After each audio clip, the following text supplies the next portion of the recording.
Hello again everyone, Truck CB Sales here with a Truckerized tuner report for David in Indiana on his Stryker SR-955HPC version 2.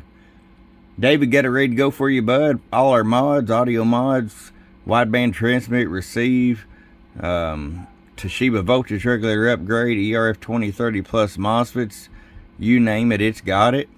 You'll get an static 636 mic as well as this tune-up video. Start with our power all the way down, 50 watt slug, 2 watts all the way down, that way you have full adjustability if you decide to run an amp, 20 all the way up, show your average power swing, hello, hello, hello, hello, hello, hello, hello, 47 bird, 250 watt slug and peak, hello, hello, hello, hello, hello, hello, hello, about 120 PEP, test 1, 2, 3.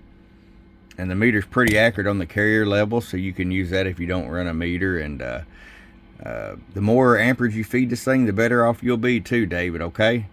All right, man, I appreciate it. If you're looking at purchasing a radio from us, just keep in mind we're running about 3 to 4 weeks back on builds.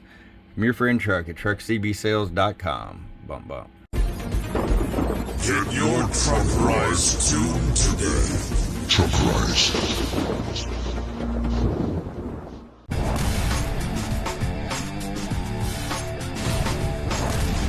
Get wise and get Truckerized today.